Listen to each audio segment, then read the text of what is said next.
Okay, hey, welcome. It's Why We Roll, the tabletop game design podcast from the Stillfleet Studio. I'm Wythe Marschall, and Chris. That's me. I'm Chris Pickett. Hey, what's up, Chris? How you doing? I'm doing great, Wythe. How are you on this late night recording? Yeah, it's 8 p.m. instead of 7 p.m., and it's Tuesday instead of Monday. So it's a Freaky Friday situation, but on a Tuesday. But we're very happy to make an extra slot here for Daniel Kwan, who's a game designer. I've read some of his work, I admire, and saw that Wandering Blades, a game I'd heard about, I think from Plus One XP, is finally coming out. So Yeah. yeah, Daniel, thanks for making time to tell us about your game design, in general, and just learn more. Yeah, no, Um, thanks for having me. Before we got started, we were talking about hit points. So Hit points and how I apparently hate them. apparently, So, Daniel, why are you diametrically opposed to hit point? A small corner of TTRPG Twitter, X or what I refuse to call it X. Twitter seems Yeah, to yeah. think. No, there was I was on this panel a couple of years ago that WotC hosted about kids in gaming and like introducing kids to tabletop gaming. And I made a comment on the panel about how some I used to run games for kids and how um, sometimes don't track HP on or a big bad because I want to make sure that people get their moment. I want to make sure that the character who has built up their entire story for our program, to built up their backstory and their goal was to land the killing blow, gets their moment.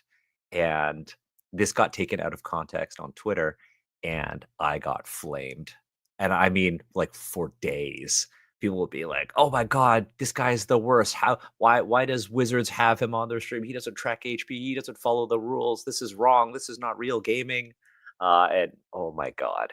And now it's kind of just been a running joke amongst my friends that like, "Oh, Daniel's the guy who doesn't track HP." But yeah, You heard it. You heard it here, folks. Daniel Kwan hates HP mechanics and will, which is not true at all. I yeah, was reading through the quick start for Wandering Blades earlier today, and you use hit points, you use hit die. It's all there. it's It's all not like there. a yeah decontextualized comments. That's rough. Yeah, it happens though. It happens, and I think that when you get haters online, it means you must be doing something right. Do we have any haters, wife? I hope not.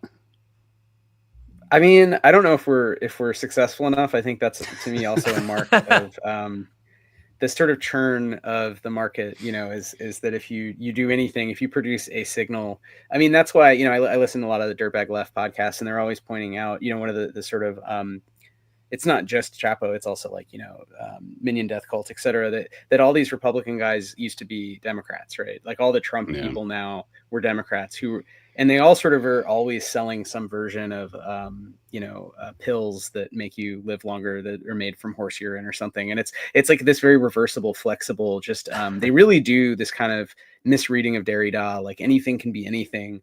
But I think that's a sign of just how the internet functions today too. Is that people talk about brain rot and whatnot, but one of the reasons I think to turn it back to games that physical games are so great is because they are moments for people to really meet each other in a more authentic way.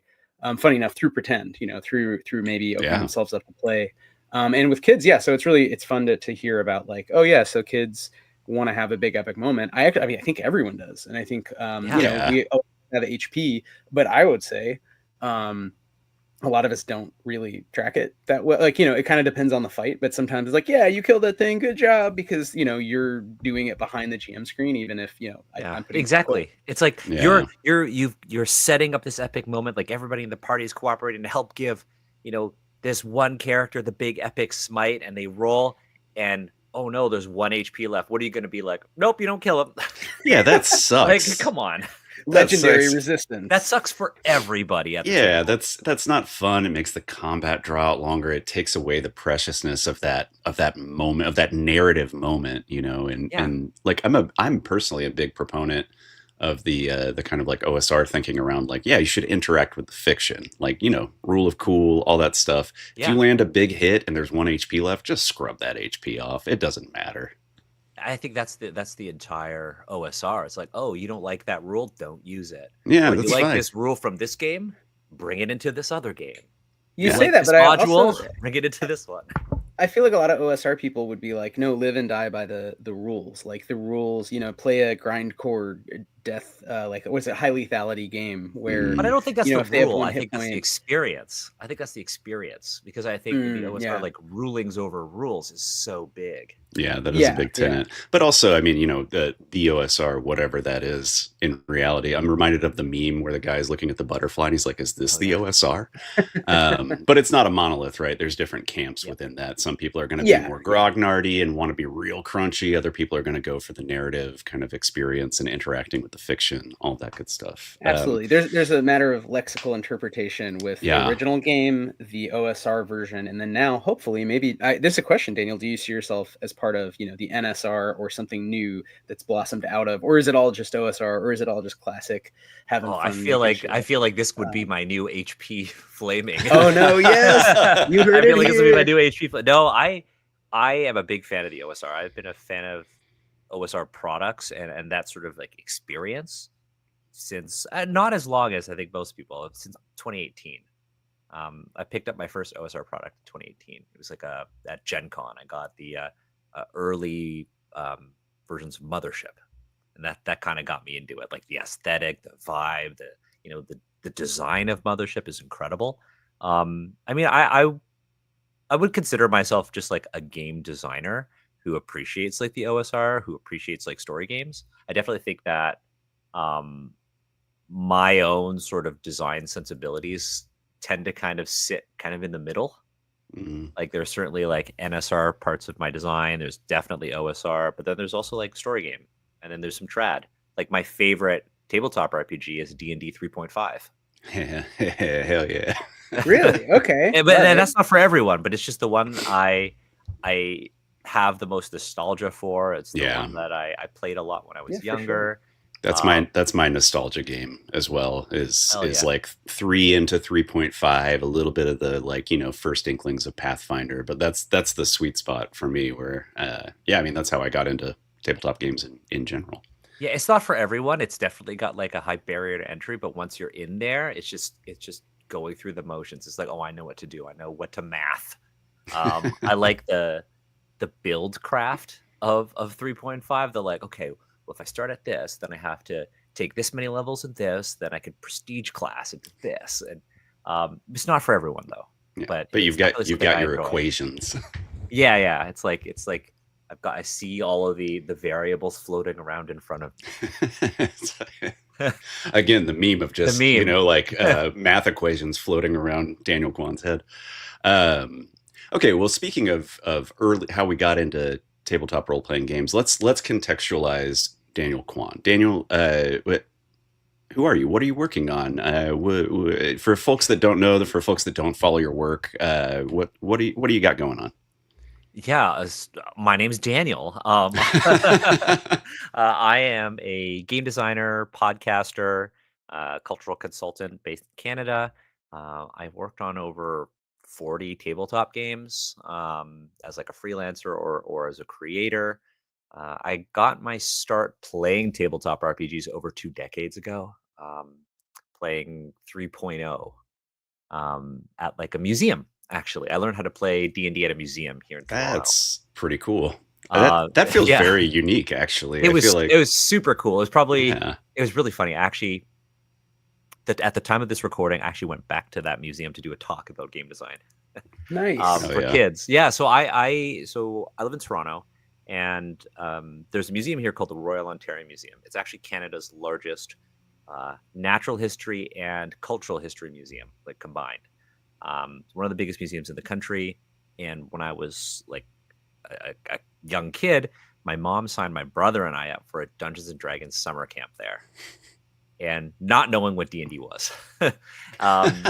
And the experience is exactly what you might have dreamed it to be. It was literally like the teacher, the instructor was like a local comic book artist, and we would do lessons in the galleries, and then we would play D&D in the galleries, like literally sitting on the floor in the gallery. We got our minis, our dice, our character sheets, and we're surrounded by like dinosaur fossils. That's sick as hell. We had That's like a so really cool. cool classroom that was hidden behind this like fake wall, and it had like cabinets with suits of armor in it. It was the dopest childhood experience. that got me into tabletop RPGs and like Warhammer too.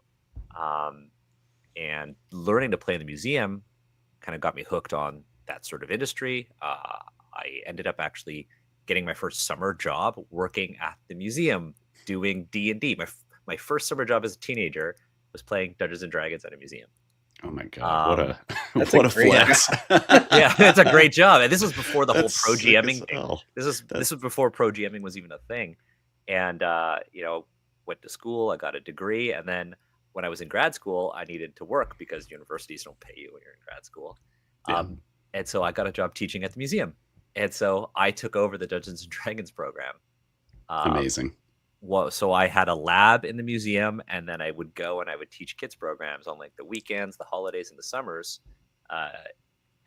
And I think I must have taught like 1,000 kids how to play D&D. And I did that for years, almost a decade. And so I got my start in game design kind of by accident. This was like in 2017.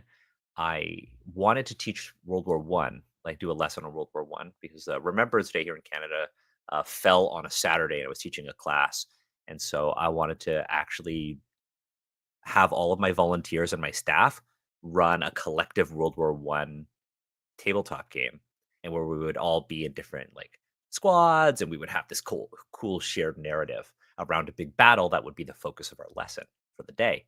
And I couldn't find a game that wasn't supernatural. There are so many World War One games that are just all about the supernatural, that the whole weird War One thing. And so I was like, you know what we should do? Let's just make our own game. So me and two of my staff members, we designed a bare bones World War One game called Ross Rifles, and it became my first game. And so after all this time, I went back to the museum and I did a talk for a bunch of school groups on game design and representation and why it matters. That's That's awesome. incredible. Can you tell us anything about that game? Do you remember? Like, did you play it? Was it fun? Well, I did see it is it was a available. real game. Yeah, It's it became available a on real your game. itch right now, right? Yeah, so we ended up designing a couple little games, and then we kickstarted it just before the pandemic. We published it, and it is apparently very popular in Germany. Interesting. But yeah, we made it. We turned it into a real book. It's like 1/3 of it is like a textbook about like the Canadian experience, about the weapons of the war. It helped that like the designers all worked in a museum and had access to things like that. And I think it's all culminated in Ross Rifles actually being included in a special exhibition at the Canadian War Museum on the intersection of warfare and gaming, and they had a big display with Ross Rifles. Oh, that's amazing. I mean, the history of gaming, especially war games, and then into TTRPGs, you can trace it There's right a direct back. lineage. You can trace it right on back to the Prussian military, baby. Yes, 100%. It's a straight line.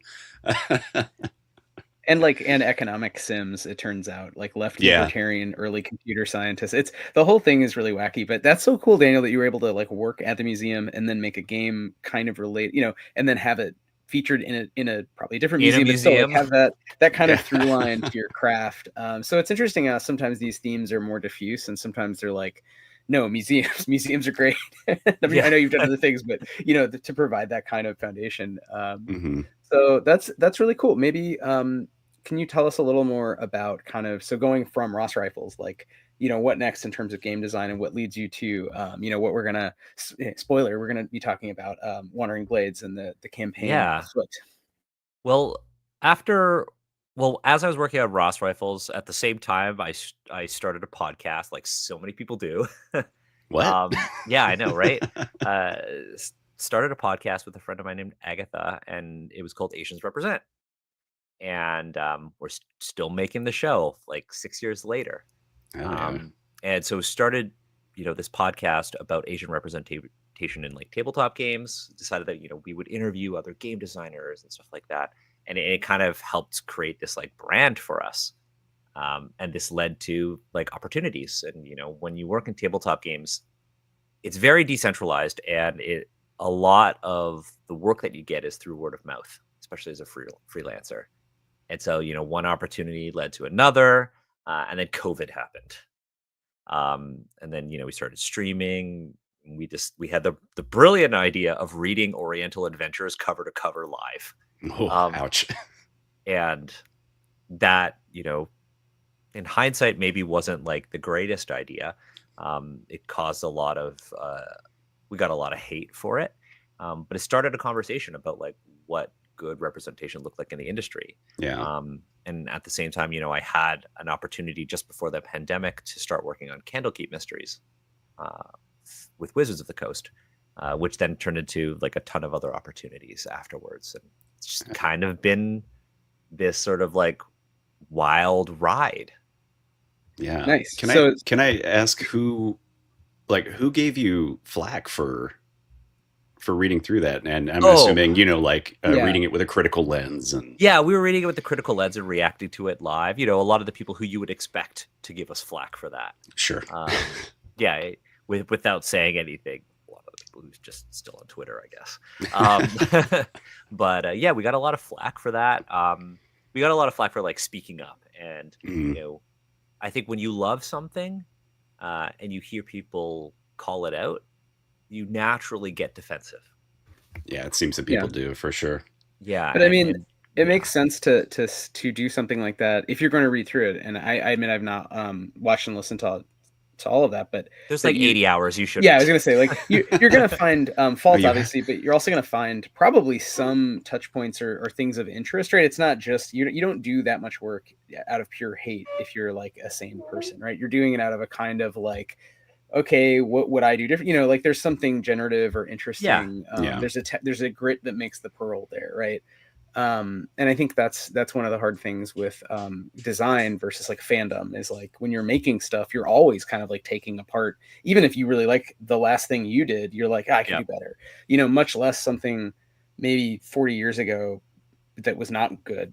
So it's kind of, but I'd be interested. I'm really interested actually, if there's anything you could, if not to summarize 80 hours, but is there maybe one story that stands out or one kind of moment in your reflection? Because I had that book growing up. I mean, it was just it was at the friendly local game store and it was like, I have cool, both ninja. versions. I have both versions of it. I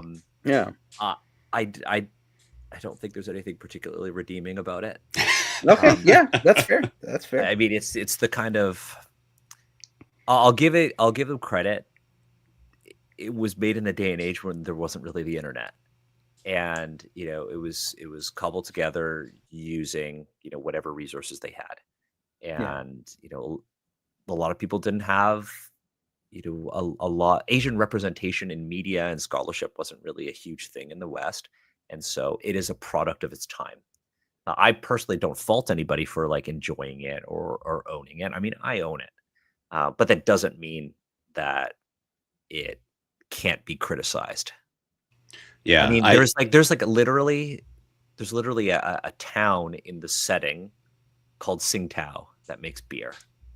Ooh. And yeah, like chopsticks are listed in the weapons section. Yeah. Oh my God. I will push back about the not being made during the internet. So 3rd edition Oriental Adventures came out in 2001. Yes. So it's kind of like that one is not as bad, but it still leans in heavily on what the consumers were wanting at the time. Yeah. And there are a lot of legacy products that just because they're old doesn't mean they're necessarily bad. Right. I think one thing that we actually reviewed on the podcast recently was Grand Cathay. Are you folks like Warhammer enthusiasts? I am in a past life. I was a big Warhammer person, but okay. I will publicly state that I deeply dislike Games Workshop and how they've been pushing fascism for the last 30 years. But that's totally fair. That's totally fair. And I think an interesting thing about like Warhammer, and I'm talking about Warhammer Fantasy. Warhammer 40K is its own beast. I think, personally, I think that Games Workshop has done a really good job of being upfront about like, we don't want Nazis in our hobby. You're not welcome here. Warhammer 40K is supposed to be satire. But that said, I totally understand your perspective. But they have a fantasy setting from their game Warhammer Fantasy Battles, and they have their own Chinese faction called Grand Cathay. And so recently we were like, you know what, we're going to like read all the material about them. There's an army that's coming out. It was just announced at Adepticon. It's going to come out later this year. Let's actually give it a shot. And we read it and we were like, this is actually pretty good. it was like they were first mentioned in like the 80s around the same time as Oriental Adventures. We were like, this isn't particularly inventive, but it's also not particularly offensive at the same time. It's like pretty solid. Um, we had a guest on the podcast who works in like video game localization for like Chinese, and he said that the way they had named characters and the actual Chinese characters that they used were like showed a deep commitment to capturing like a Chinese audience. And I thought that was really cool. So All right. my All right, point points. is Yeah. that like not all Yeah. like old settings are awful. Right. But I think there's a certain level of care that should go into reviving them. And Yeah, so yeah. and just to clarify, like my earlier question was not like what's out of 80 hours of like tearing through Oriental Adventures, what was something good. It was more just like what are some takeaways, what are some lessons. But it's Yeah, interesting I you think kind of that answered those it are with Grand Cathay, where like, okay, try to think about if there's an audience you're representing, how to actually engage with that audience seems pretty basic, but they were, like you said, yeah. around the same time. They were two big companies, one did it, one didn't do it. So that's like Yeah. kind of natural, experiment in a way. Yeah, and Grand Cathay when they were first revealed, and folks will point this out, they were always in like little footnotes. There were always little sections. They didn't have their own dedicated book like Oriental Adventures did, but they did have a video game in 2022, Total War Warhammer 3, where they were like a core faction, Yeah, I and it's think very well done. Vex in the chat did say that their hero in that game is Yes. pretty sick. Yeah, the Storm Dragon, super cool. But yeah, there are opportunities to do better, like Legend of the Five Rings. The Rokugan is the setting of the third edition D&D Oriental Adventures book, and Rokugan and L5R have like vastly improved over time because the team behind it like care deeply about trying to make sure that this world, this IP, is accessible to as many people as possible.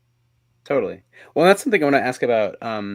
It's something we talk a lot about on the podcast in general, just because we're history nerds, but it's history and just how much, if you're doing, okay, early modern. I mean, the world looked very different and a lot less homogenized, 100 years ago, 500 years ago, 1,000 years ago. And so even just picking kind of a general era, and then if you're engaging at all with real history or a setting deeply inspired by a real place or a kind of real place, I mean, these get sort of sketchy and sketchier, but there is that relationship to real world history. And one of the questions that I think naturally arises from like Grand Cathay, Oriental Adventures, Legend of Five Rings is like how much the designers sort of researched or got right or cared, or things that they made fantastic in a good sense versus trying to sort of engage with history, but then creating Tsingtao, the beer village.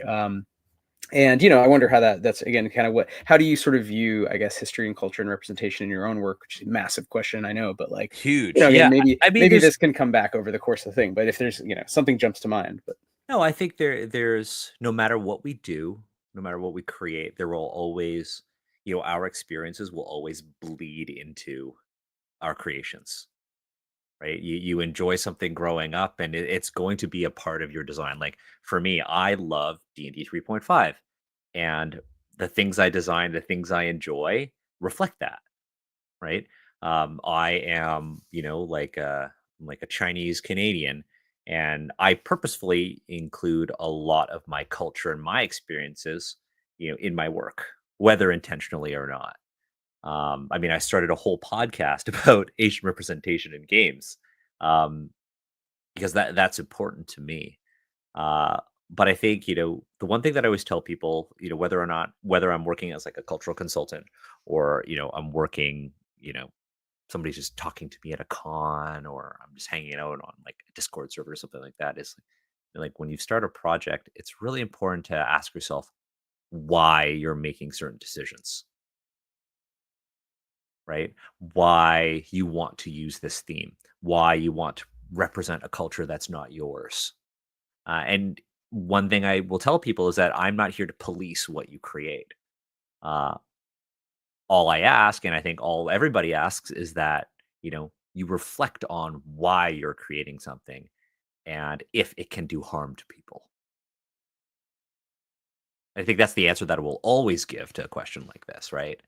It's like, yeah, why?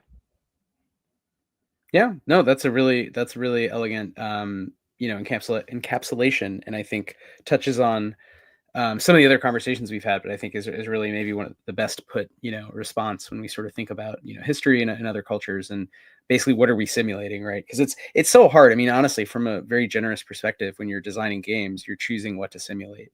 And so that why 100%. question is Yeah. all about taking pausing and saying, yeah, what do I need this? Is, like you said, could this cause harm? Could this be misconstrued? Without being paranoid or not ever having fun with it, but just, you can have good ideas, lots of ideas. Maybe some of them you walk back, you do a little more research, you ask Well, someone fun else. is a part of it. Like I like that you said that because when we try to simulate things through games, we have to make, we have to take liberties with certain things. Yeah, for Right? sure. And that's why that why question is so important. Like my first game is called Ross Rifles. Do you folks know a lot about World War One and the Ross rifle? I can't say I do. So the Ross rifle is like a legendary Canadian rifle in that it performed so poorly in World War One. It is an incredible That's long such range a good rifle. flex. I know. I know. It's an incredible long range rifle, but it's really long, so it's poorly suited for trench warfare. Mhm. One of the deadliest soldiers of the war, Francis Peggy killed like almost 400 Germans using a Ross rifle. Um, but it performed so badly on the battlefield that Canadian soldiers would wait for British soldiers to die to take their Lee Enfield rifles. Oh my god. But like we made a game called Ross Rifles. It literally celebrates this gun. Yeah. But we chose to make a game that celebrates sort of Canadian perseverance. And with like what's going on in the world right now, it seems like a very, very topical thing, like patriotism. Yeah. But yeah, it's about, Yeah. Canadian perseverance and the stories told in the trenches. But we didn't, because we were trying to simulate World War One, we chose not to do things like simulate your gun jamming all the time, because that's not a part of the experience we were trying to emulate with the game. Yeah. Right? It's the same thing with any tabletop RPG, any board game. You have to take liberties in order to nail down a core experience. Yeah. And it strikes me too, like, you want players to feel empowered and you want them to feel like they have agency within the narrative that you're kind of spinning. And so, yeah, I think having deeply crunchy mechanics like, oh yeah, you got mud in the butt or in the muzzle of your rifle. And now, like it's just too far down the simulationist hole, and it takes away the joy of just playing in that space. Yeah, and it's a question of like what the game is about, whatever's being simulated, and because Right. players are going to go on the loop of looking at the sheet and trying to do. It's that weird recursion of like, well, you told me, or I'm allowed to make up anything, but the things on my sheet say X, Y, and Z, so I'm going to do X, Y, and Z. So if you have the mechanic where you can be really good at shooting or you can misfire a lot, the whole game's about shooting. If you have this PBTA game and it's more about relationships among each other and what is patriotism and what is resistance and what is fascism and what is it, what world do we want? It's a different game.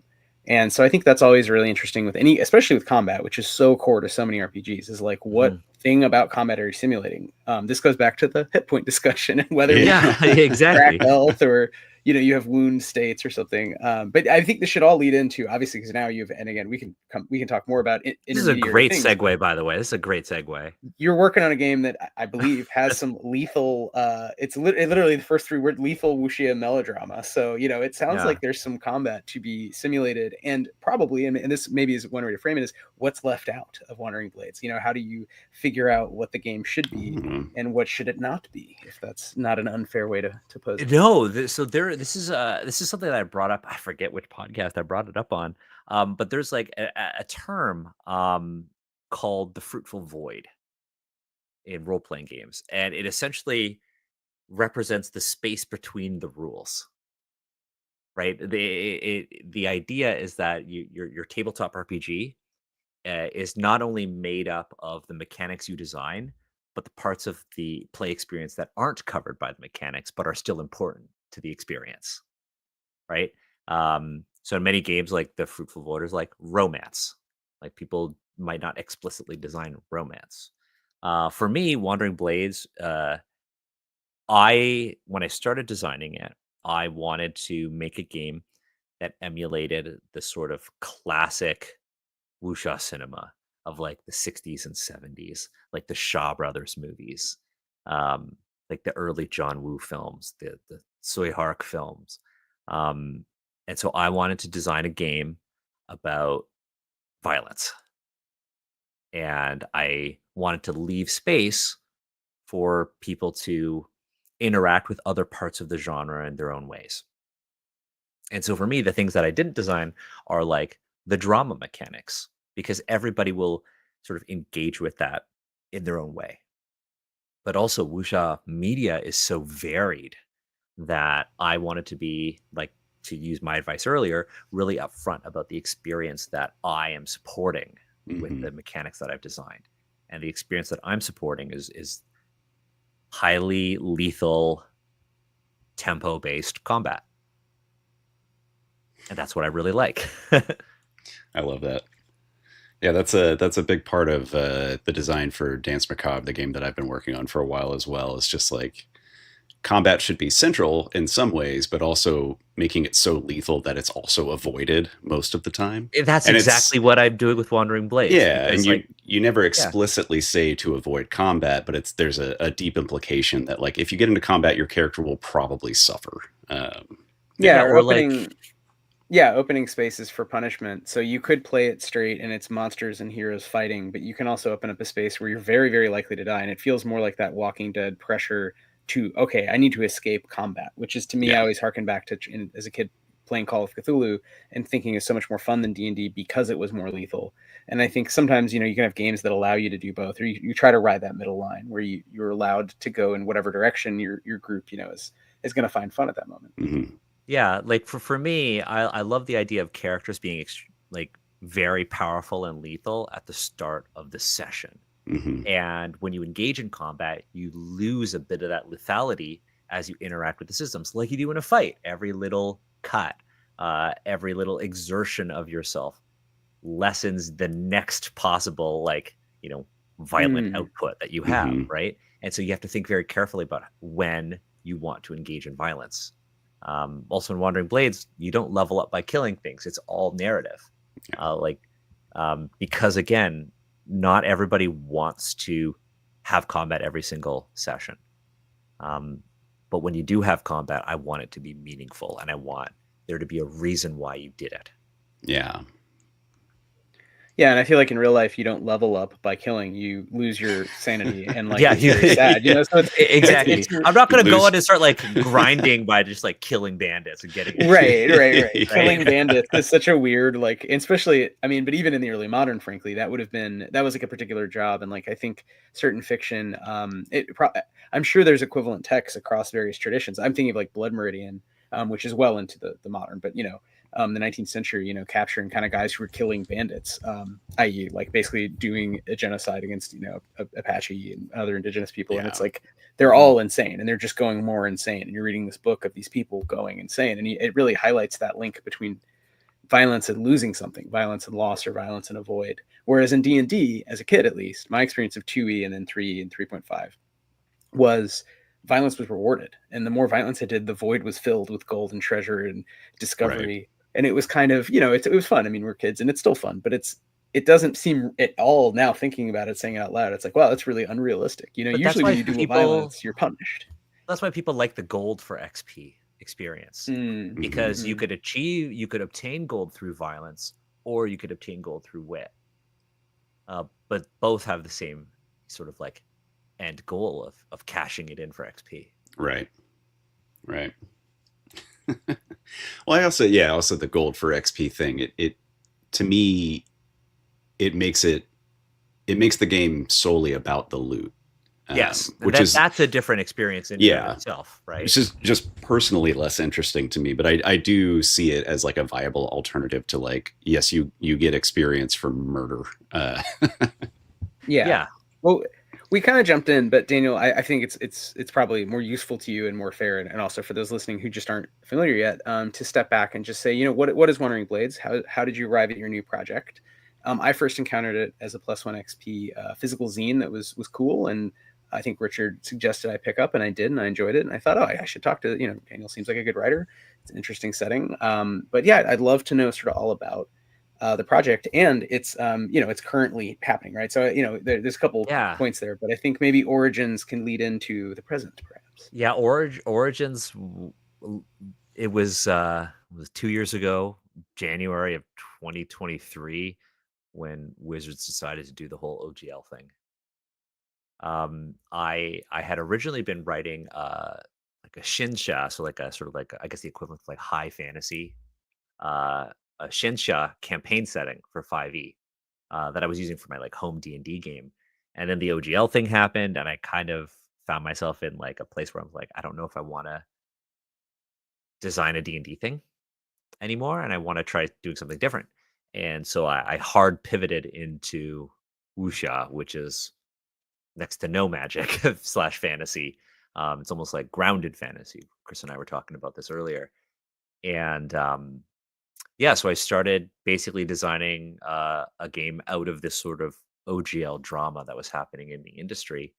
Um, at around the same time, I had become deeply obsessed with this TCG called Flesh and Blood, which I absolutely love. The thing I love most about it is how combat works. I love that the heroes that you play start off with all of their gear, their attacks, their armor, their weapons, and over time you get weaker as your armor degrades or as you block. And there's this interesting decision making that happens during play where you have to decide whether or not you want to block but diminish your ability to return fire or clap back, or do you take the hit and hit back even harder. And I love how in this card game you could capture tempo by through overwhelming force or through careful blocking or careful use of your equipment. And I love the how fast it was. I love how momentum was very much a key part of how the gameplay experience sort of like emerged. And I really wanted that on the tabletop. And so I started designing a wuxia game called Wandering Blades, because I really like the martial arts action genre, but where weapons are kind of central to the storytelling.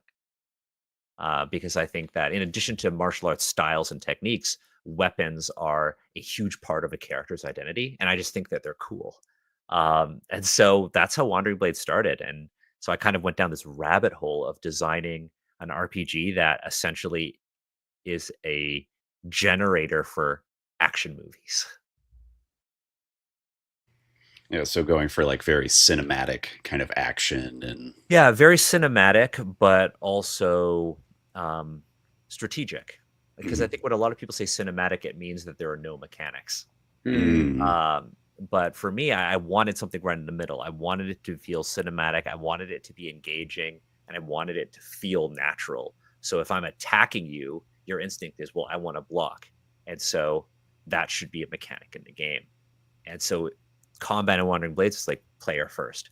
So players always go first, and they can go in whatever order they want. This allows people to like stay more engaged. I'm no longer sitting and waiting for my turn to roll my attack, to miss, and then to wait again. It's always like, well, can I combo off with you? Should we do this? How are we going to respond to what the enemy does? And it becomes this like very tactical dance of attack and defense.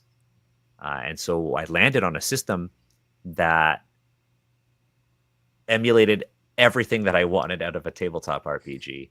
I've had playtests where the final encounter with the boss ends in one round. I had a session where it went 3 rounds, and it ended up with one player and one boss, and they both had 1 wound left. And it was a matter of who will land first. Mm. And the Nice. player landed first and happened to get the kill, but they bled out.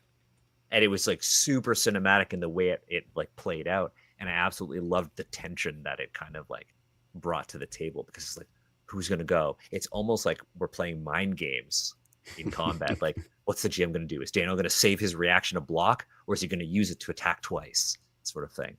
Or, hey, let's wipe out most of these enemies, so Daniel has to put Daniel on the back foot. Right. So we're just constantly gaining this narrative and mechanical momentum against, your adversaries in battle. Yeah. Yeah, Because I I mean really another want the story to meet the combat mechanics.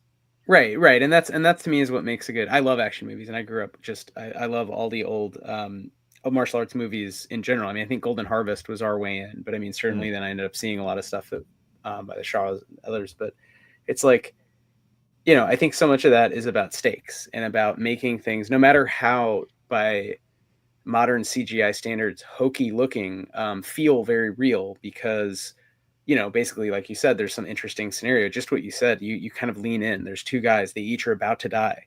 Only one of them is going to live. Only one of them can kind of walk away and bandage their wounds. Who will strike first? And who are we rooting for? And I think those are moments that a lot of us see. And then I think naively, and I mean, I'm curious with your experience again as a very experienced GM and working with kids and all that. Like, you kind of know how you want it to go out as a player, and sometimes, especially when you're younger, it's like the mechanics fight that, or they get in the way. And I think as a game designer, some of us who really do enjoy, I don't myself actually do martial arts. I get beaten up pretty easily, but so don't come at me. But I enjoy playing games with fighting because it's there's a lot of stakes. It's really good for story, I feel, and it's fun. Genre fiction's fun. Action movies are fun. Yeah. But it's like, how do you as a designer design systems that don't get in your own way? So I heard you already said some of these things. You wanted to have blocking, all these mechanics. The kind of winding down is actually getting harder, not easier, because your body's tireder. But yeah, I mean, I don't know, I'm just kind of riffing on like, how did you kind of bring action movies into the world of game design, and how did you, respond to D&D and being very expert in sort of the D20 world, and say, what did you sort of pick and choose? We were talking about the OSR. Yeah. Is this OSR or not OSR? I think it's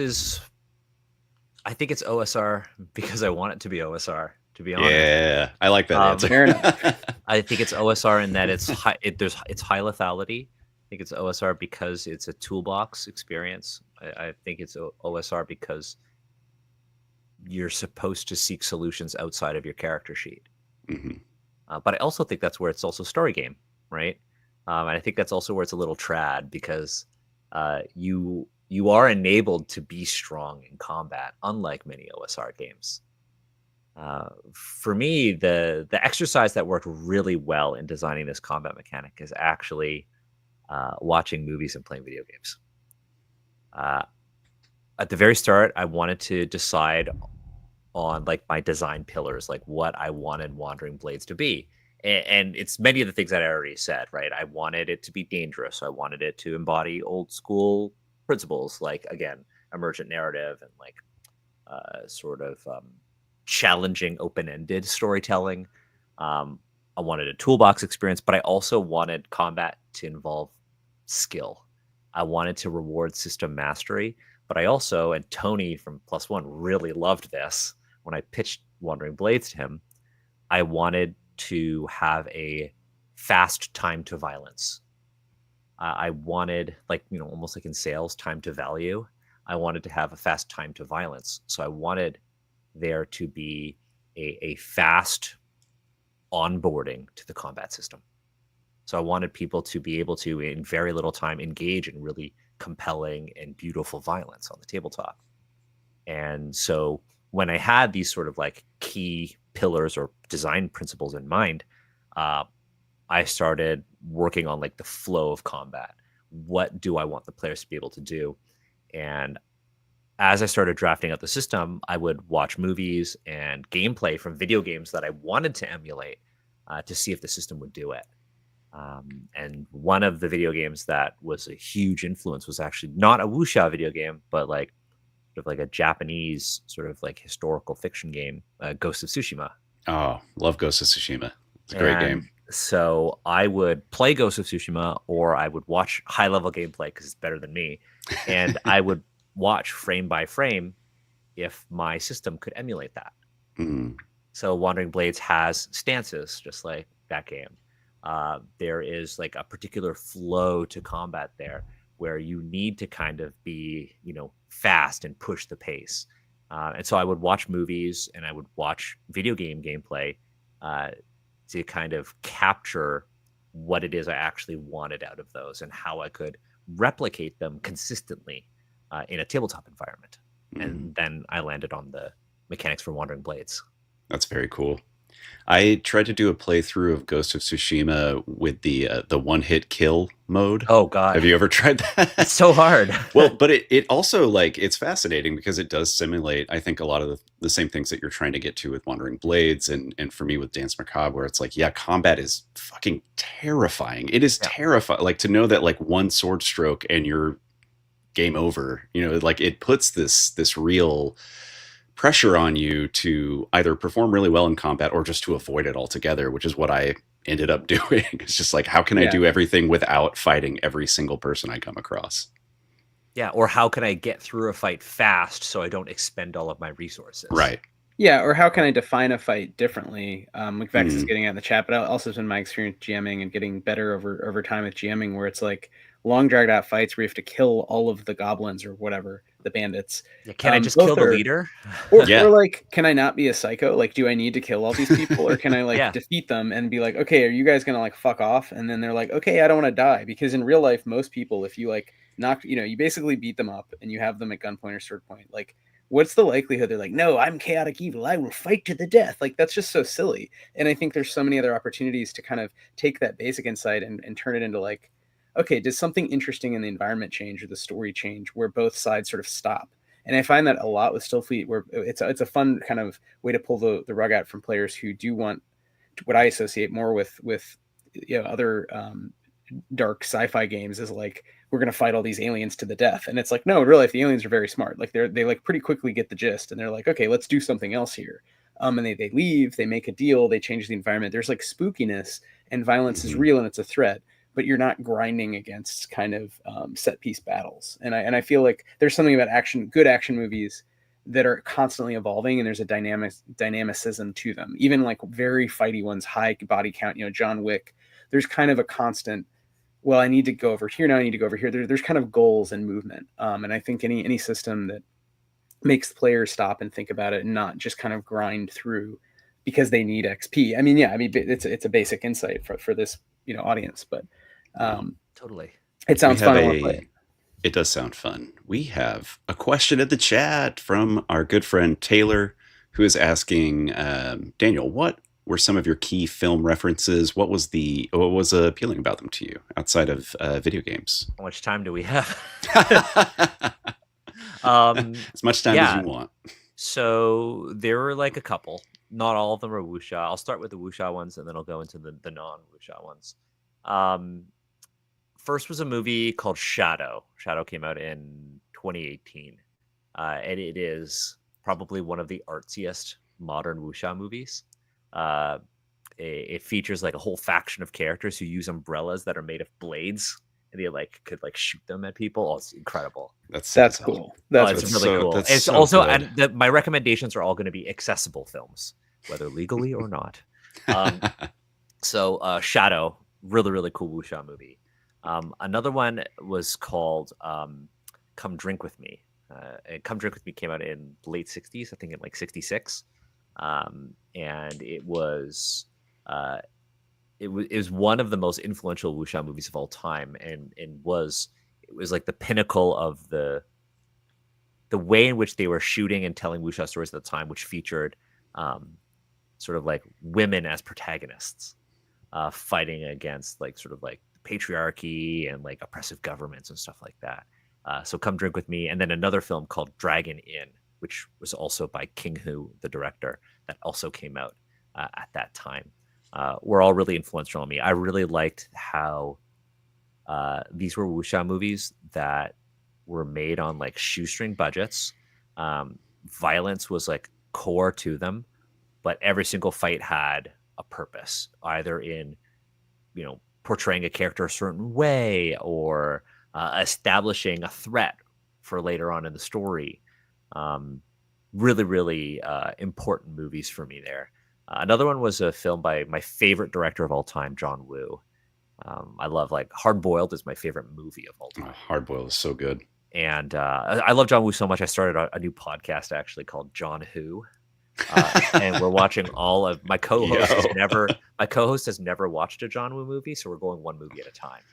Oh, that's great. And one of John Woo's early movies, and it served as a prototype for his heroic bloodshed films, was called Last Hurrah for Chivalry. And if you watch Last Hurrah for Chivalry, it is basically Wandering Blades the movie. Last Hurrah for Chivalry is notably, at the time of recording, one of John Woo's only movies to get a Blu-ray Criterion release. Interesting. Huh. Not hard boiled or not? I mean, Hard Boiled only has a DVD Criterion release, so it's out of print. Interesting. The lesser of the discs. Yeah, there are other. Well, he doesn't actually own the rights to his films.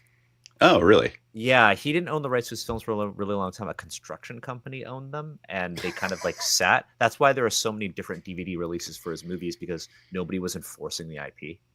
Interesting. But now a studio called Shout bought out his filmography, and they're going to be releasing everything now again, digitally restored. So that's why I say now. There are other movies like Hand of Death, which is a John Woo movie that he worked on with Jackie Chan, that got like a Blu-ray release, but it's not a Criterion restoration. But yeah, so Last Hurrah for Chivalry, that came out in the late 70s. Really, really important movie for me because it really captured a lot of, not particularly well, but it was John Woo's way of exploring themes of like brotherhood and loyalty. And by brotherhood, I mean brotherhood of like the blade, and how violence is inescapable for many of these people. So I loved Last Hurrah for Chivalry. Hero, obviously, is like a huge wuxia movie, and the fight between like, Jet Li and Donnie Yen is kind of legendary. Yeah, it is.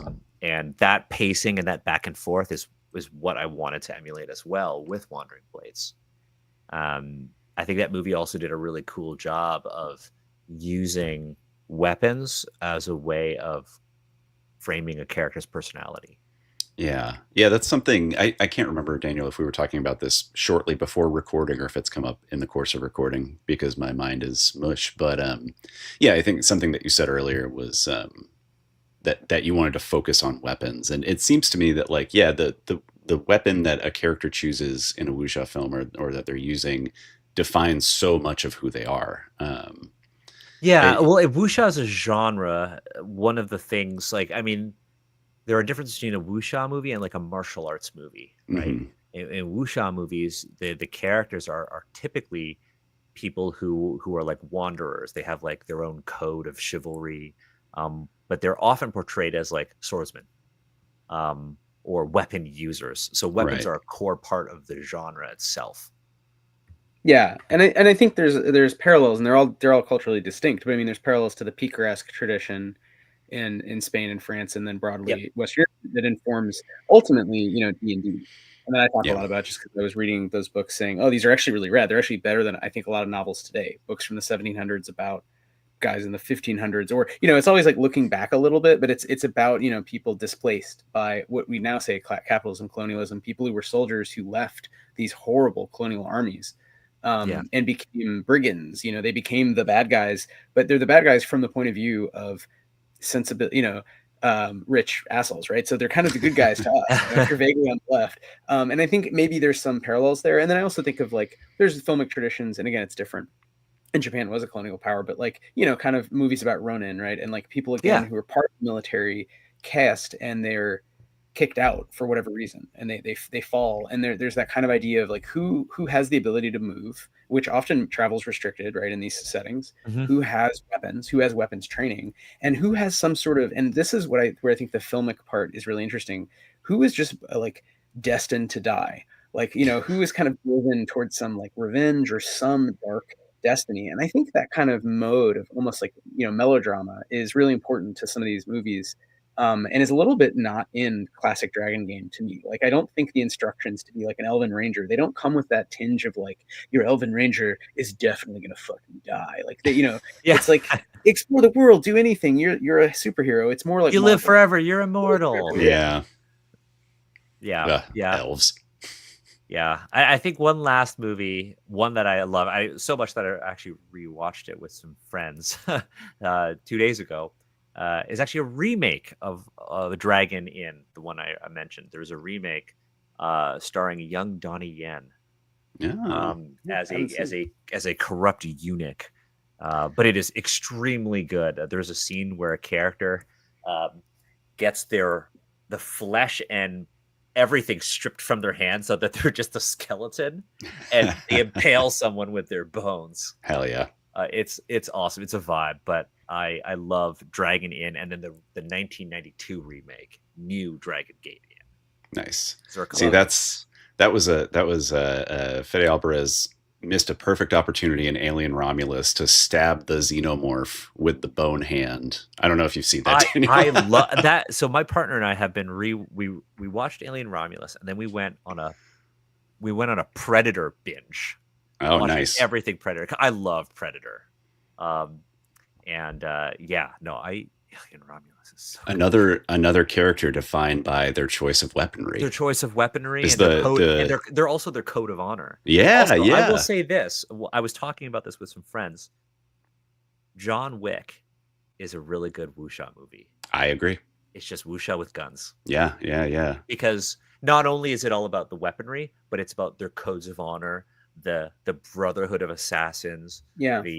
the world of assassins exists parallel to the world of law enforcement and the sort of the regular people, Hmm. right? Because you never see like really the police and stuff in John Wick movies, right? And that's very much like wuxia, right? Like a core part of wuxia is the sort of community of martial artists. It's like when a character's walking around and be like, oh, I recognize your style, like that is a part of the experience. And it's very much the same with John Wick.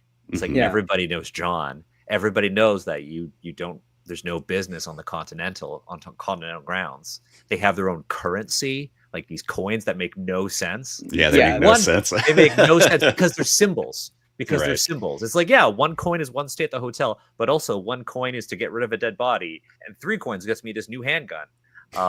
But Well, it's a symbol. they're also video games brought to life. I mean, we're talking about translating film and video game into RPGs. Yeah. I mean, I think John Wick is translating violent video games into actually, like you said, a really well-made movie that does some of those things. It has the melodrama, it has the built-in revenge. It has all that feeling. But then the social environment of the assassins is very much like the social environment of the martial artists and the underworld and the outlaws. Hmm. Yeah, you're saying And all the things. I was thinking as you're saying that, like this, it's like sicarios and like fiction, this American obsession with like narcotraficante like world, Yeah. Yeah, which yeah. is often very cloistered.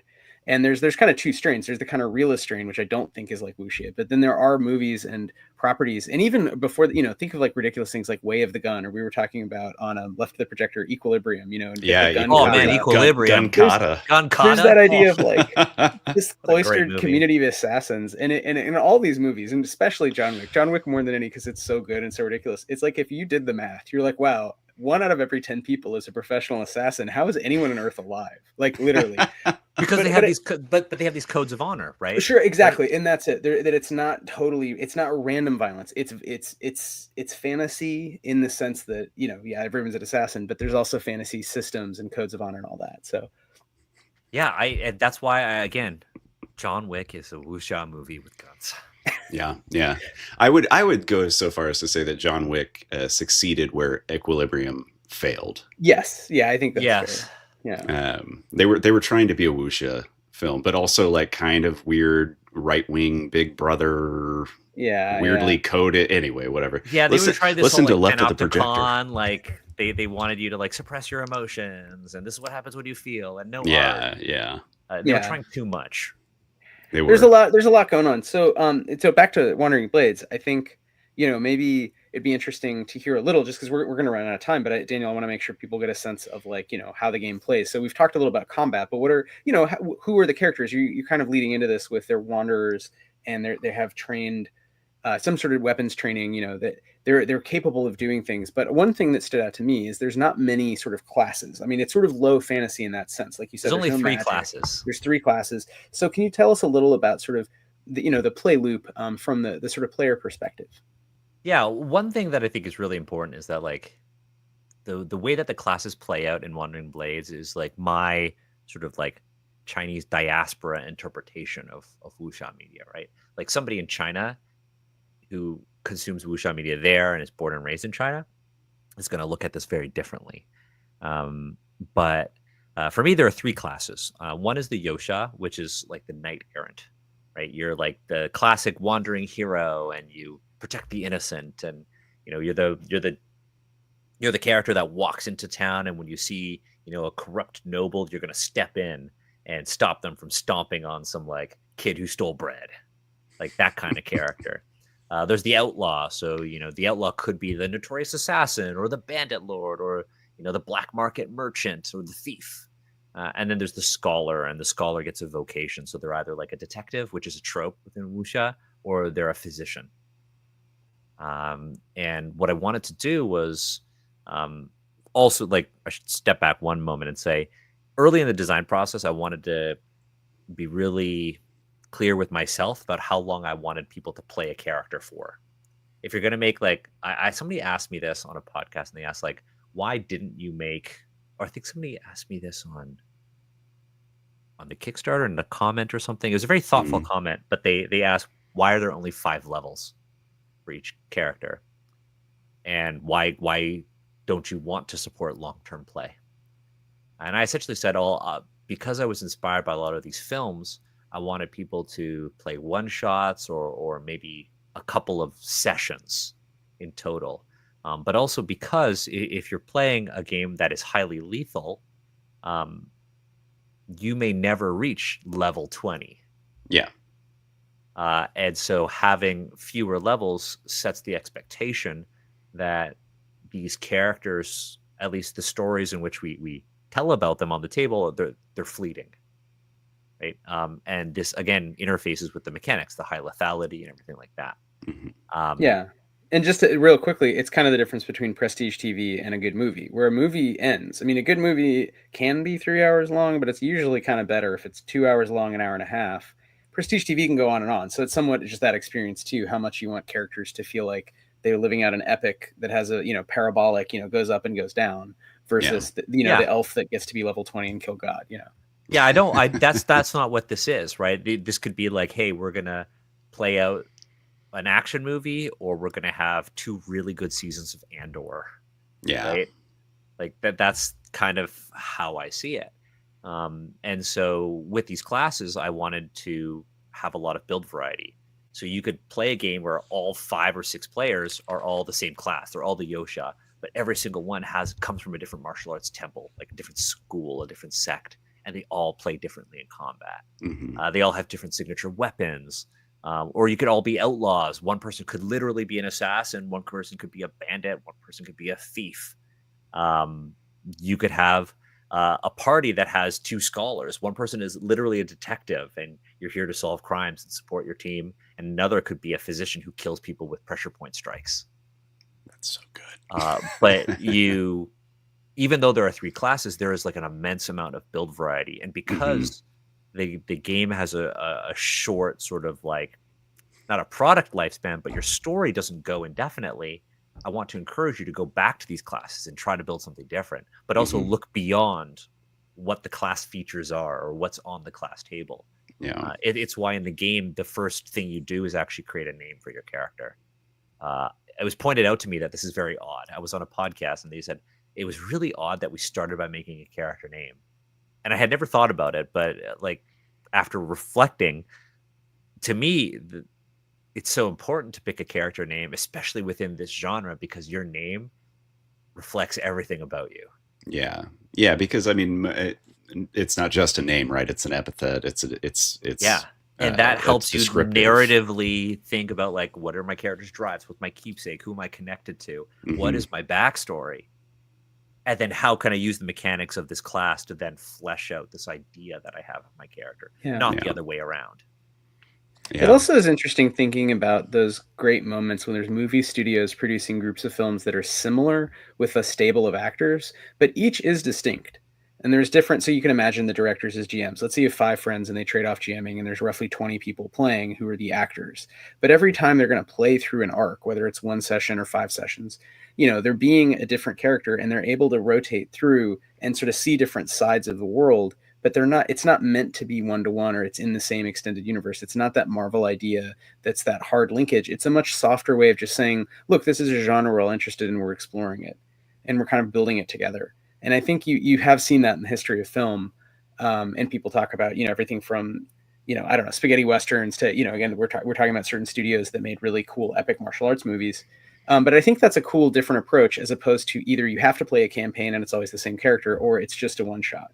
And it's like we're going to play different games every week. It's like, let's play through different aspects of the same game in the same world, and let And here's ourselves, the thing, like, like just because there are 5 levels doesn't mean it's only 5 sessions. Right. I mean, that's something that I was going to say, is that, I mean, Wandering Blades just doesn't strike me as a game that is about leveling in the same way that sometimes D&D can feel like it's about getting to the next level, and if you don't gain a level at the end of a session, you feel disappointed, but like, yeah, Wandering Blades, it feels more about, like, yeah, exploring your character, exploring the fiction, and if narratively you're going to get a level every couple of sessions, that's cool, but it's not really about that. Yeah, and that's why there are mechanics in the core book that actually prevent you from leveling up in a way. So in this game, when you level up, when you gain XP at the end of a session, through like a conversation that you have at the table. One of the things that you do at the end of every session is you kind of ask yourself like a series of questions. Is it like, did I participate? Did I, engage with a particular aspect of my character? Like, did I accomplish a noteworthy deed, or like, did I do something meaningful related to my character's drive, or did I experience a tough setback or obstacle, or did I have an impactful scene with my connection? And every time you say yes, you get an XP. And when you have 5 experience, you level up. But there are also systems within the game, such as martial arts manuals, which are a huge part of like the genre. But martial arts manuals require you to spend XP to learn. Mm-hmm. So do you want to use your XP to level up your character, or do you want to use some of your XP to learn a really new powerful secret technique? And so you could have somebody at the table who is 1 level lower than everybody, but has a really powerful technique. Yeah.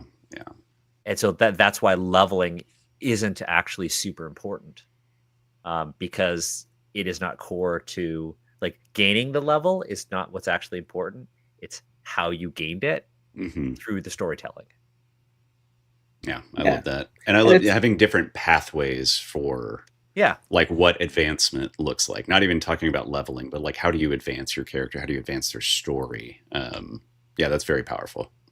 It feels a little similar, but different to like PBTA or something, where you're marking, experience, and you unlock moves, and it's meant to kind of be history and can change around, but it still has some of that, tying it to like, getting a cool secret fighting technique just sounds cool. It sounds fun, for one. It's something I immediately want to do, right? And you can just imagine that actual, exogenous joy of someone feeling like, it's almost more like the old school leveling up when you're a kid and you first level up your D&D character. Whereas now that's become kind of rote. If you've played a lot of these games, you're like, yeah, whatever. I just want to try, I don't care about that as much. Unlocking a secret technique is like a fun way to kind of have different reward scenarios. Or like, imagine if, in one session you find this martial arts manual and you're holding on to it, and now you're like, when do I learn it? When do I do this thing? Right.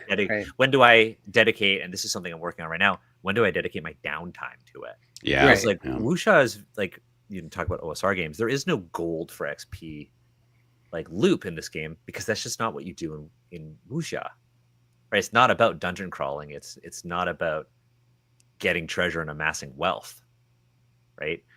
Characters can be motivated by financial gain, but it's not really what the genre is about.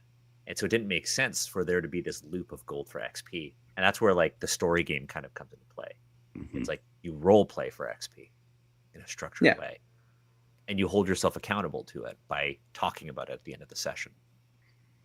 Which is great, and by having it be about humans, even if you introduce supernatural elements, you're making the story solidly about people having to interact in a social environment with other people and make choices about that world, and what is right or proper, and how are they treated, and how should they treat others, even if they're treated badly as outcasts. As you said, maybe I still want to save the orphan from being beaten by the the bad baron or whatever. And I think that's an interesting way to sort of have a gameplay loop that at once is about violence and cycles of violence, but another way it's about reckoning with your social world. So yeah, I mean, I think it's really cool, and I think again, going back to that core, like we kind of have been circling around, how do you design games about violence that aren't just grindy or boring? Sounds like you've kind of achieved it, and it sounds like, again, Chris, I keep thinking this would be another fun one to do, like play for 30 minutes, right? Like do a scene, like Yeah, Daniel, yeah, learn how it absolutely. works. How So about maybe, here's what we do after the Kickstarter's over. The three of us will play a game. We don't have Let's to do do it it. for content. We don't have to do it for content. We just play a game. yeah, We don't that's have to fun. do it for content. What do you? Yeah, What do What? you we don't have to do it. It doesn't have to be content. But I would love to run a game for you too. Yeah, that'd be so fun. I would love that. Yeah, that'd be great.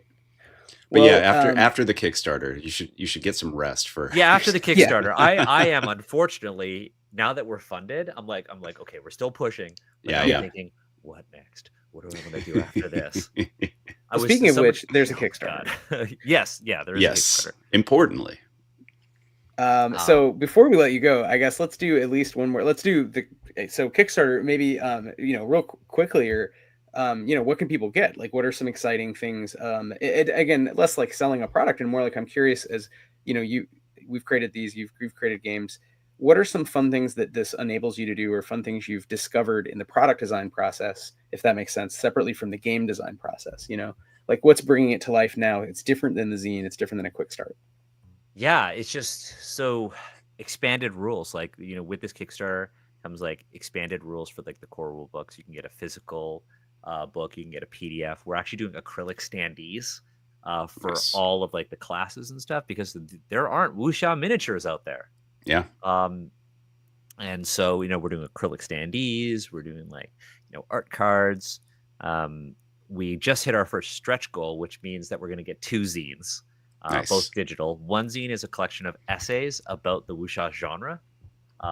So I've got a bunch of different guest writers who are writing about different concepts that you see within wuxia, but also like influential wuxia films. I have a bunch of stretch goal writers who are actually going to be contributing things that are interpretations of the sort of genre and the system. So there are going to be 2 new classes. First one is actually being designed by Monkau. So if you're an OSR sort of enthusiast, you would know Monkau.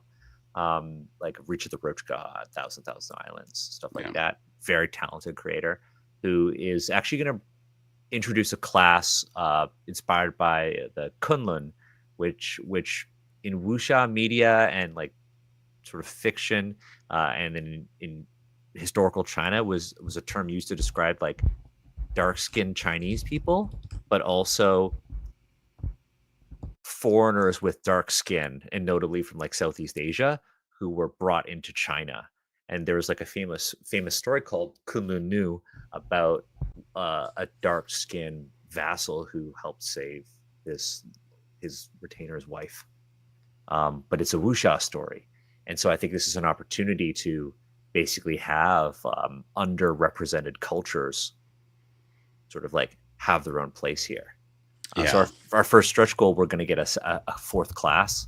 And then my friend Hiromi Koda, who is going to actually make a class that inspired by the Ryukyu Kingdom in Okinawa. Oh, very cool. Because, during the Ming Dynasty, they were actually a tributary state. So there's this cool overlap between the two. So to me, it makes perfect sense to have some sort of class from, again, another part of Asia that is really underrepresented.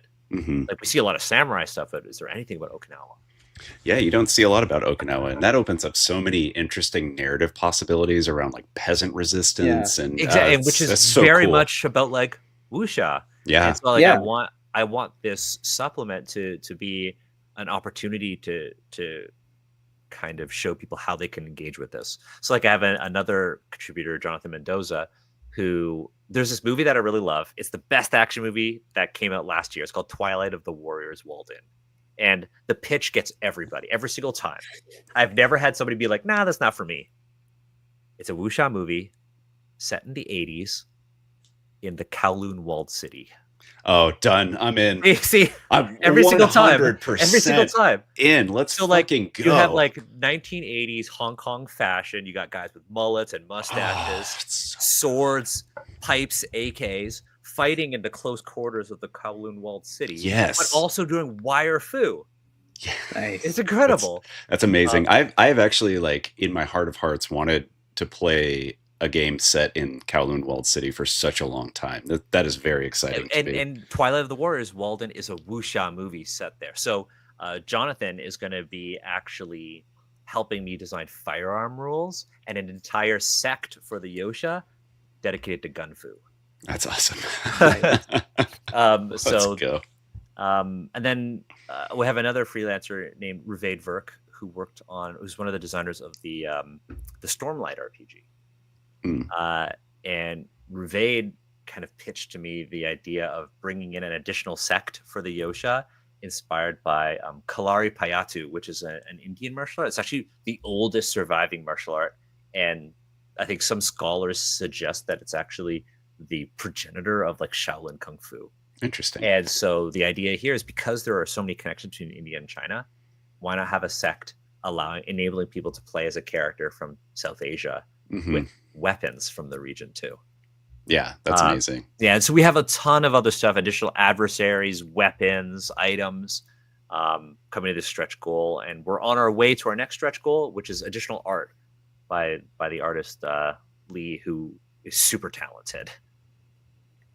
Nice. Well, I mean, people should definitely back the Kickstarter. Hopefully we'll get this out pretty soon. We have a couple weeks. Let me double check. Yeah, we've got a couple of days, weeks, so 16 days left. So final push. So as the time of this taping, 16 days. Yes. Yeah. And you'll probably take orders after the fact, right? So people can probably still pick it up. Oh yeah, totally. I hope so. Awesome. Let's say so. Okay. Well, I think we should wrap it there. I do have one more spicy question, but I'm worried it'll take us too long. But I just was thinking through, like, one of our early interviews was with Mark Diaz Truman from Magpie Games, and a game that I really like, but is still sort of in development, called Cartel, which is again about Cartel's cool. Yeah, like okay, well, what if you are a narco, or you're a La Rata, or you're a DA agent, and like using this PBTA narrative mechanic, how does that like function as a campaign? And we had an interesting moment where he was like, I don't think a lot of people want to play. They don't want to play outside of their own ethnic experience, and that's like a barrier. Yeah. So this is, again, I think this is cool, and I want to play Wandering Blades, but is that how have you thought of that as a designer, and is that in your playtest experience something you've had to overcome, where people say, well, because it feels set in China, I'm not allowed, or like, what do I need to know? So either take it how you want. Like, are there sort of tools or ways in that the game offers players to encourage them to sort of participate and learn about wuxia, and just more broadly, stuff in the game that you're interested in? That's why I think wuxia is the perfect genre for this, because if you watch a lot of the films that I've mentioned, are set in historical China, but the time period in which they're set is very ambiguous. The location, where they are, it's all set dressing for the character drama, which takes a lot of the pressure off of it for players. You don't need to have a detailed ancient Chinese campaign setting. In fact, the core rulebook, the adventures, are all set in. I kind of like the idea of like a bottle episode, or like a one location film. Totally. There is literally one, and it's just a roadhouse in the border province of China. And it's got everything you need, all the different factions, all the different events that could happen in this roadhouse. And you could tell basically endless stories in one location. Yeah. That reminds me a lot too of, obviously different genre, but some similarities. Just a lot of samurai fiction and samurai movies. Like, I'm thinking of Seventh Samurai, where it is a bottle episode, if you really think about it that way. One village. It's like a very discrete location. And yeah, you can kind of hand wave the things around it, because, like you're saying, it's about the character drama in that discrete location. Yeah. And this is, I was just talking with our friends at Dungeons and Drama Nerds, but it makes me think of this, like, it's coming from theater too. When I I know, when I think of the great, like, Gambare, like, Chambara, like action movies from Japan, they're coming out of people building theater sets, and they're either, even no matter how big you build it, it's still going to be at most the size of a small village. So it always is going to have a little bit of a claustrophobic, weird scale kind of effect, even if they're very realistic in one sense. There's kind of a way in which your brain, there's that uncanny valley where, like, we know it's a movie. And I think the Westerns, there's a lot of movies from that era. Yeah, and I imagine wuxia has some of that too, totally. Yeah, where that's like it's realistic up to a point, but then your brain also kind of knows, it's kind of blurry, and in quotations, it's kind of like there's a fantasy. There are going to be like historical anachronisms. Right. right? And on top of that, there are I anticipated this, and there are also going to be like I've also written in supports into the game. Like there's an entire section on like how to name your character. Hmm. Like here are some tables that you can roll for Chinese names if you want to, or here's an entire primer on just using nicknames and why nicknames are totally okay, right, in the genre. And here are some examples. Like one of them, like I said, one of the most influential movies of all time, Come Drink With Me, the main character, her name is just Golden Swallow. That's your character name. And it takes a lot of pressure off of, having to perform as a Chinese person. Right. Right. And then, there are guidelines on how to name your characters, but also an entire section on like best practices, how to, run Wandering Blades. What are themes that you can explore with wuxia? And I've put like unexhausted, like a long list of inspirations, all the different movies, all the different games that inspired this. So if you want to go in and look for something, there's a lot that you can find.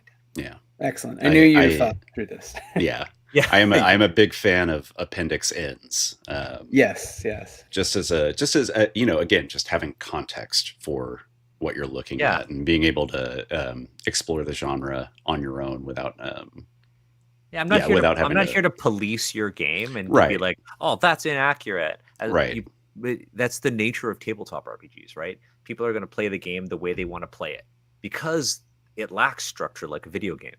Yeah. And in my opinion, as long as I do what I can to not enable people to do harm, that's all I can really do as a designer. Yeah. Mm-hmm. But at the same time, I need to make sure that people are enabled to try to learn and do the right thing at the same time. Right. Yeah.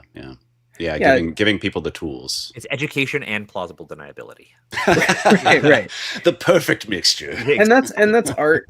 In general, that's movies, right? Again, we're just saying they're not really, unless you're whatever can burn. Unless you're doing a documentary, it's not real.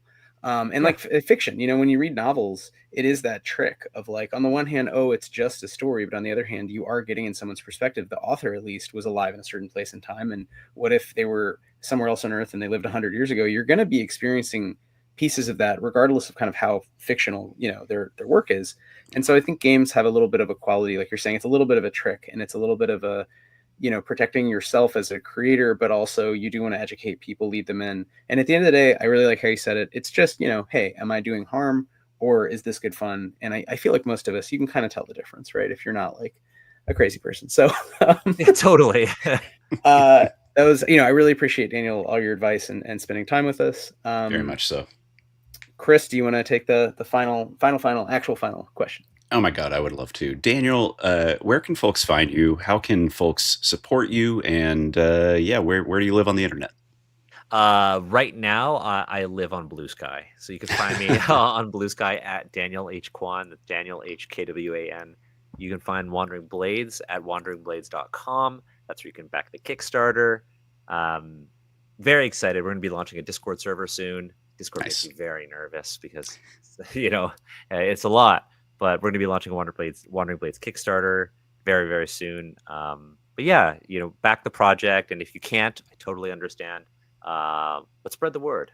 But if you're an action movie enthusiast, if you like what I've kind of been putting out, I can promise that Wandering Blades is very much the game I've been saying it is. Yeah. I love that. All right. Well, thank you so much, Daniel Kwan. Thanks for joining us. This has been just an absolute pleasure talking with you tonight. And thank you, Wythe, as always, for being here. And thank you, dear listener, for listening to us ramble and have fun. I hope you had fun too. And real quick, I thought you were going to say, Chris, I thought you were going to say, and thank me for being here. You're going to thank yourself. And thank me for editing this podcast in probably a week or so. Well, I was going to say thanks in the chat to Taylor and Vex, and also just to plug, if you hear this later, you did miss this live chat, but we do these as streams in part because we love people to jump in and ask questions. So are there any other questions? I'm happy to answer. Yeah, actually. Before we leave, Vex, Taylor, what else you got? I think we have one other, maybe bot, maybe lurker, but if you're feeling up to it, come on in. Yeah, I'm happy to answer any questions. Oh my God, the anticipation. Probably find Daniel on Blue Sky or somewhere else on the internet. Yeah, and if you want That's to, true. if you want to ping me on Blue Sky, I'll happily answer your questions there after I get some sleep. Yeah. All right. Yeah, We won't put anybody on the spot. I want to hack Wandering Blades into a cyberpunk game so bad.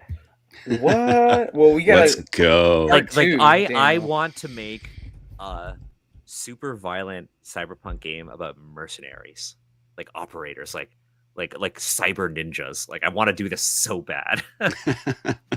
Well, I would like to challenge you to do Ninja it, maybe- Gaiden sort of stuff. After yeah, Ninja Gaiden that style. sounds super fun and super up our alley. That's going to be my next thing. genres So of sci-fi. in order for me to do that, the first game has to be a success. Well, there you go. Now we know the stakes, right? We're always talking about stakes. That's stakes. We need You want the like Cyber an Ninja unofficial Gaiden game. Cyber Ninja Gaiden game.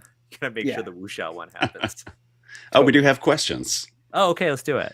All right. Taylor asks, can you be capital B bad at the beginning like Dev Patel in Monkey Man? I fucking love Monkey Man. That movie is so good, and So I think they did that movie so dirty because the trailers were so they were not reflective of what the story was. Yeah. They were like, oh, it's Yeah. because the way they were framing it's like, oh, it's just like John Wick in India, and it was Right. not that in all the best ways. I have played a lot of games of Wandering Blades where people want to have bad characters and they have low stats, and it works out so well because it makes the stakes even higher and even higher. In fact, I encourage it.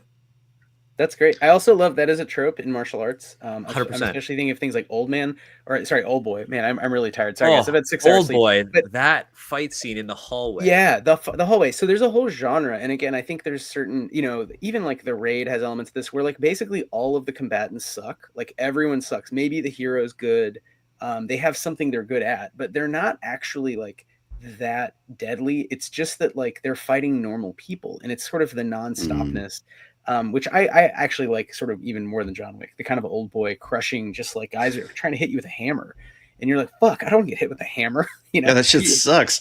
If somebody's could trying have- to shoot me, I'll just die. But if you're trying to You hit could me with have a a hammer, game. You have a game of Wandering Blades where like one person has like really good stats and everyone else has really shitty stats. And the one person with really good stats is stretching themselves so thin trying to keep everybody alive.